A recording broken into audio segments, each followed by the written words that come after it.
Hey everyone! As you can see, I am doing this review from the inside of my car.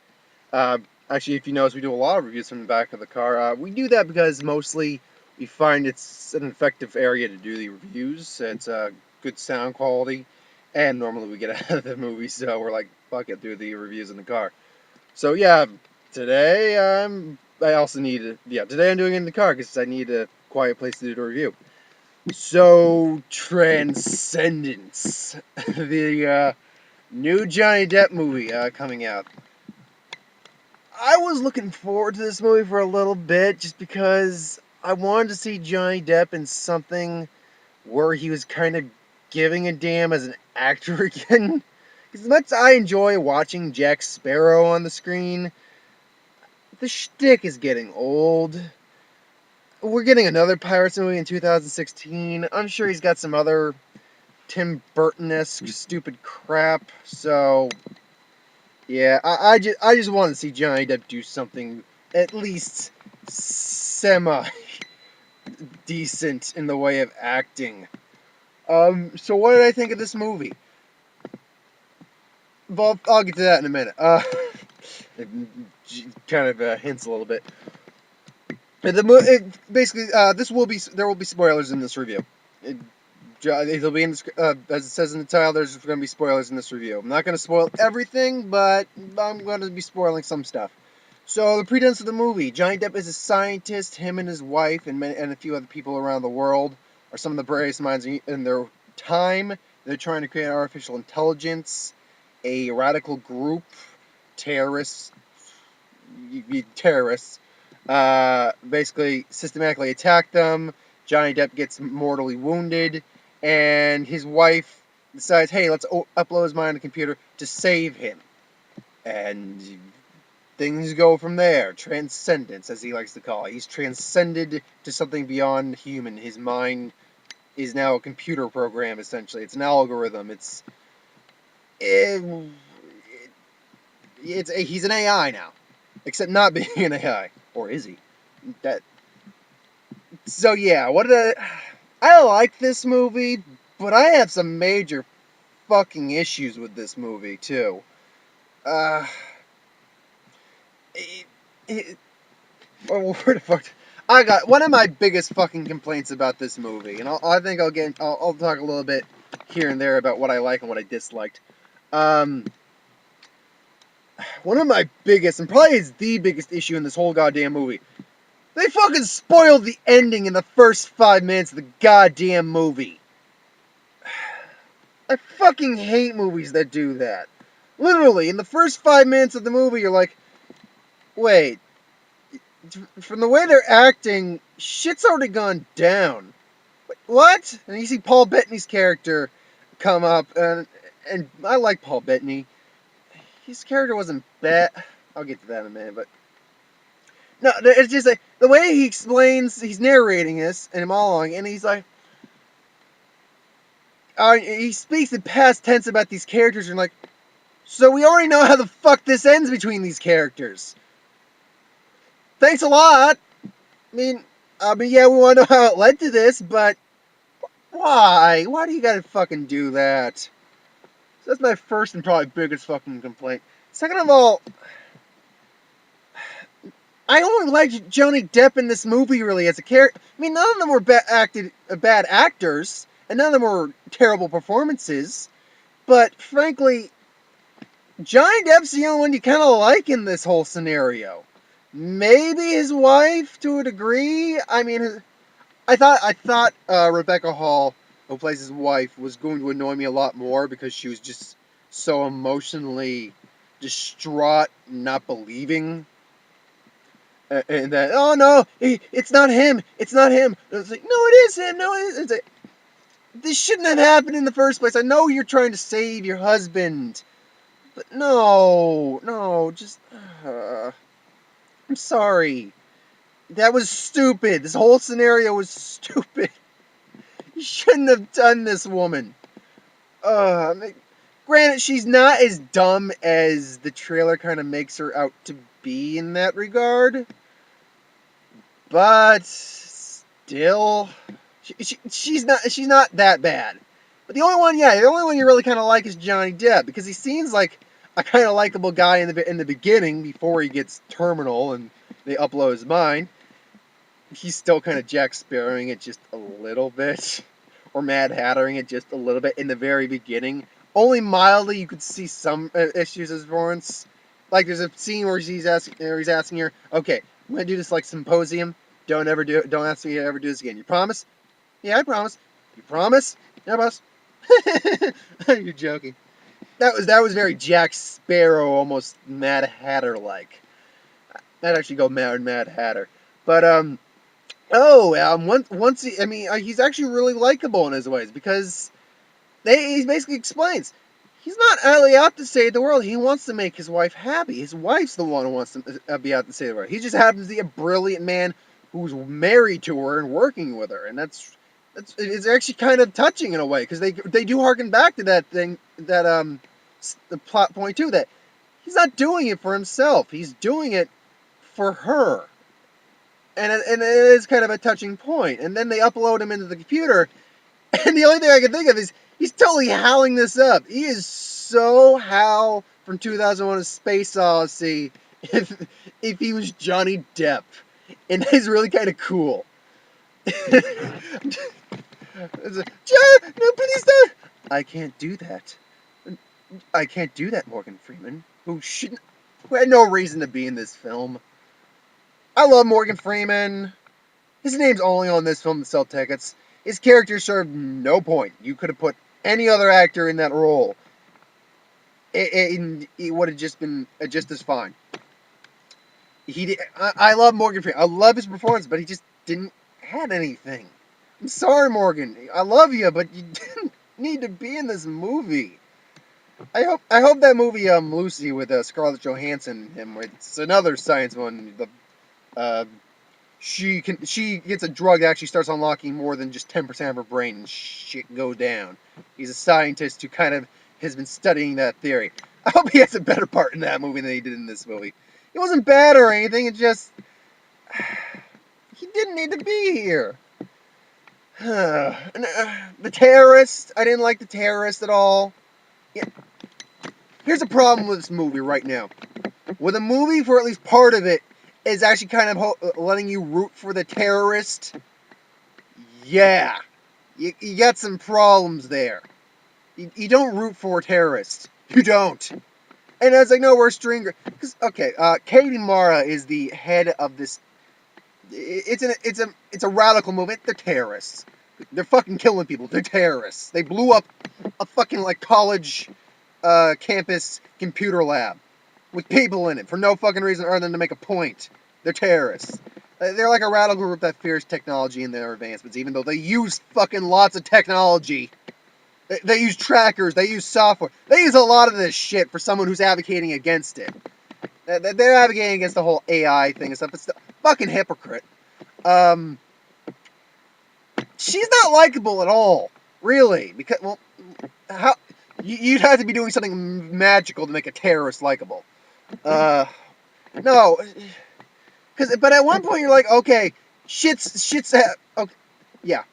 They're like, at one point shit is going down, and you're like, okay, yeah, the terrorists actually kind of got to all up because now shit's going down.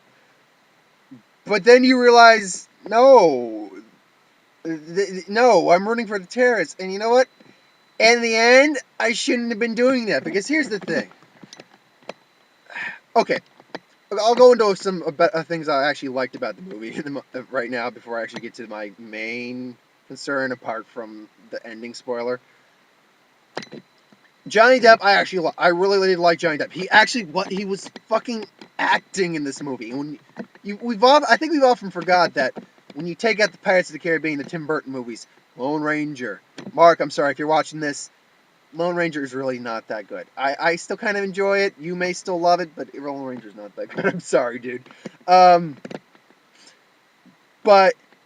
Johnny Depp, I'm glad he's fucking doing something serious again. And yeah, I love Johnny Depp. I really did love Johnny Depp in this. I really did, because you really felt for this character. He's sympathetic. He really is.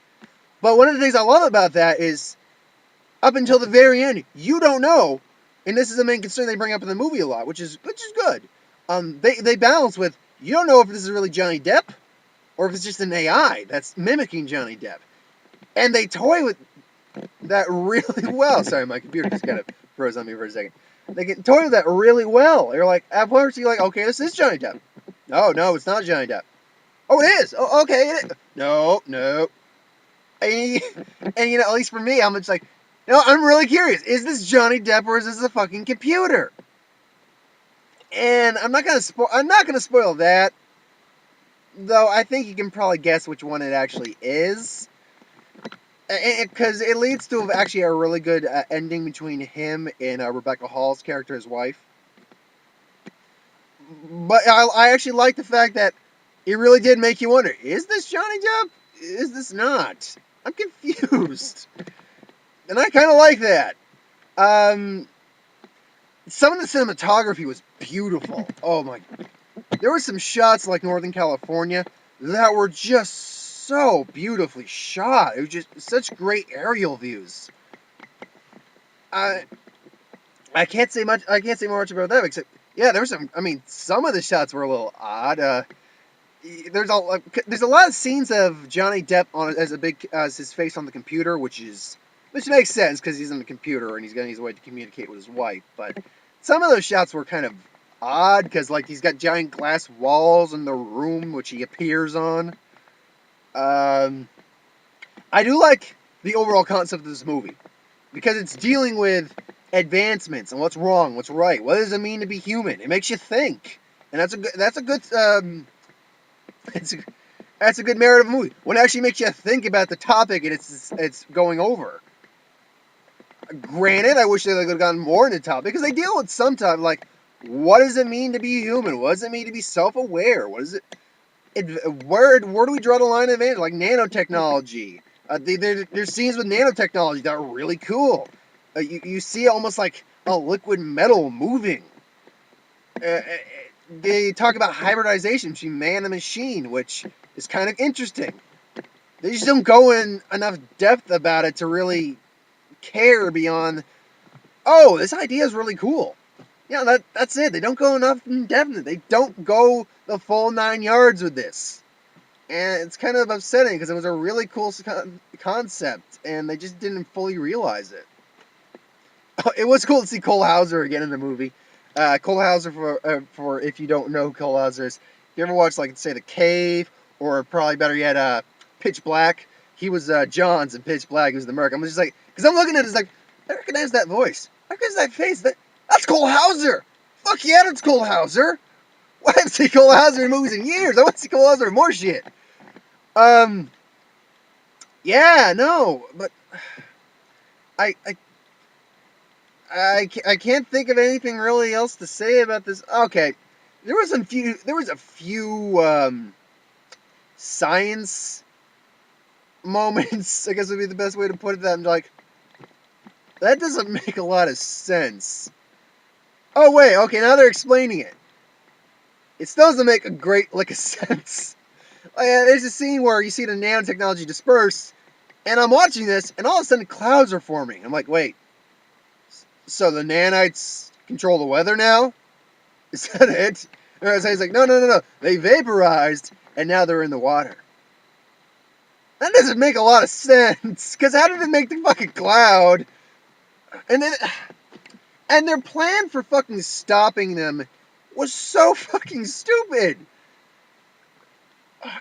Their plan to stop Johnny Depp was Y2K.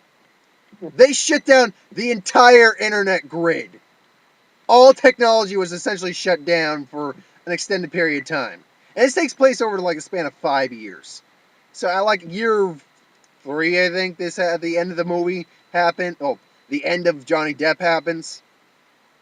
And yeah, so it's kind of brought back to a more primitive stem, though power is starting to come back.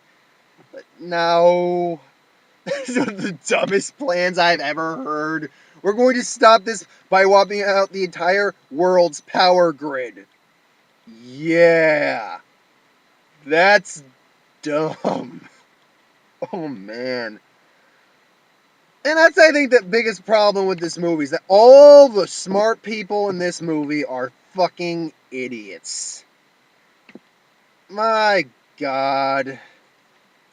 I'm sorry. There's not one intelligent bastard among them. Paul Bettany's character, Johnny Depp makes a joke, which is kind of. Johnny Depp has a few cute comedic quirks in this movie. He makes a joke saying, while he's dying, he's like, "You can probably do it, man. Don't underestimate yourself. You're the third smartest person I know." So I'm like, okay, that's kind of funny. And he is smart because he's the guy who writes the virus that stops Johnny Depp. But he's so wishy-washy and flip-floppy in the way that he's coming about. It's like, no, you'll die. It's like, I know, I'm willing to do this. About 5 minutes later, wait, don't shoot, she's in the middle of the crossfire. She agreed to do this. No, I don't want to, no, I'm gonna run. No, she fucking agreed to fucking die for this. I love Paul Bettany. All I'm seeing in Paul Bettany now is I'm hearing Jarvis. That's the problem with Paul Bettany now. Paul Bettany's a really good actor, but all I'm seeing is Jarvis when I look at him now and hear his voice. I really don't got much else beyond that. I mean, I could spoil the ending, but even with spoilers, I don't really want to spoil the ending on whether it was the AI or it was Johnny Depp, because it's kind of a nice little reveal. And it leads to a good send-off between those two characters, which, just giving away, I'm saying that you can probably guess what the actual answer is, but I'll leave anyone who wants to see the movie to see the movie. Because I don't actually regret seeing the movie. I enjoyed a decent part of this movie. It slowed down a bit into the second act, but no, on the whole, I really enjoyed the movie. Well, maybe not really enjoyed. I give it about a 6 out of 10. You'll probably see that rating in when I post my summary on the Facebook, for any of you who see my Facebook spoilers. So yeah, I'm going to talk a little bit about the trailers now, and I have it on my sticky notepad that I stole from work. So, and that's not, those are the wrong trailers. So let me see. I got the Godzilla trailer, the second Godzilla trailer, not the one where you see them doing the high altitude drop, the one where Bryan Cranston's actually narrating. I'm fucking looking forward to that movie, man. I love Godzilla. I'm one of the people who originally didn't hate the 90s Godzilla, but really looking back on it, that is a piece of shit. I like Matthew Broderick. I'm not one of the Matthew Broderick haters, but that's not a good movie. I don't hate the design for Godzilla either in that movie. It's just, but I'm really looking forward to it. They really looks like they're going back, like doing a modern update of the old Godzilla. His design looks like a harken back to that. Bryan Cranston, I love Bryan Cranston. Aaron Taylor Thomas is going to be in it. He's not bad. Elizabeth Olsen's going to be in it, which is weird because they're like I think they're husband and wife in this movie, Elizabeth Olsen and Aaron Taylor Johnson, but they're going to be brother and sister in the Avengers as Scarlet Witch and Quicksilver, so that's kind of odd and kind of interesting at the same time. I look forward to Godzilla, man. Edge of Tomorrow, the Tom Cruise one coming out this year, where it's like Groundhog's Day meets Oblivion. Yeah, he dies repeatedly, and he comes back, like, knowing more and being more update with combat. But I'm like, what are you fighting? You're like fighting like an alien octopus robot thing. I'm like, Doc Ock? No, it looks like the Matrix. What? I don't know about that. I'm assuming there's nothing better coming out that week. I'll probably catch that movie, but I don't know about that. I think it is kind of funny that the female, I don't know the female lead's the actress' name, but the female lead in that movie, when Tom Cruise is like, he says you're gonna die every time. You're gonna get a little stronger each time until you're ready to face them. And at one point she's training him, he breaks his leg. He's like, keep going. Nope, we're gonna have to start over. And then just shoots him in the head. It's like, God damn it! He's like all flinchy now, and she brings out a gun. We got Transformers 4. I only like the first one okay. The second one is shit. And the third one pissed me the fuck off. Oh my god, I think I've only been more pissed at one other movie besides Transformers 4. Or 3, I should say. Oh man. It doesn't look as bad. A lot of it's because of no Shia LaFucking Buff in this movie. I hope it's not that. I mean, it's Michael Bay, so it's not going to be spectacular. Oh, well, it's got the Dinobots. That's cool. I wish fucking Michael Bay would get over his sparks explosion fetish. Because when there's a scene, and it's a cool scene. Optimus Prime, and it's Grimlock. And if you don't know who Grimlock is, he's the robotic Tyrannosaurus you see in the trailers.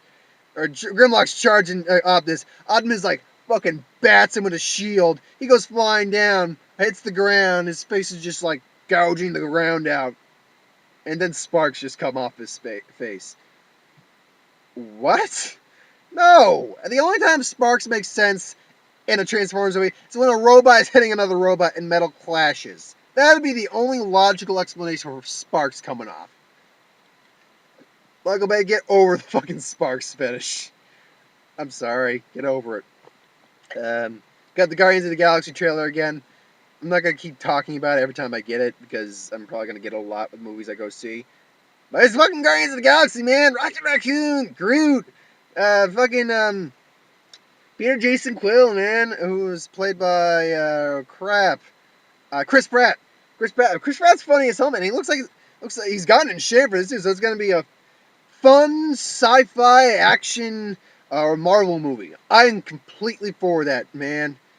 Finally, here we're going to see Thanos a little bit in the movie, which I'm glad to actually see Thanos. He's probably going to get some lines. That's going to be cool. Man, Rocket Raccoon, man. Groot. I want you to see those two fuckers on screen. Zoe Saldana as Gamora. His last name's Batista, the wrestler. Dave Batista, I think his name is. As Drax Destroyer. Looks fucking great, man. Looks funny as hell. Looks like action-packed time. I'm looking forward to Guardians of the Galaxy. Amazing Spider-Man 2. I'm looking forward to that movie, but stop with the goddamn trailers already. There's too many goddamn trailers for this. You spoiled so much of the movie. I can tell you how so many plot points are going to go from this movie. I think a lot of fans can tell you that. They've shown a lot of the Rhino, which is fine, though I've seen kind of what's going to end up in that scene. The Rhino's probably here is only going to be in it for like 2 minutes. Maybe like 5 to 10 minutes, like in the first scene of the movie. And then we're going to get Electro as the main bad guy with the Green Goblin. That's fine, but stop showing me all this shit that's going to let me know how the movie's going to go. I don't necessarily know how the movie's going to end, but I know how it's going to really proceed. And I'm kind of like, I kind of got that for the first 2 trailers, but now you're like, on our, like, what, 6th fucking trailer? Just stop with the trailers.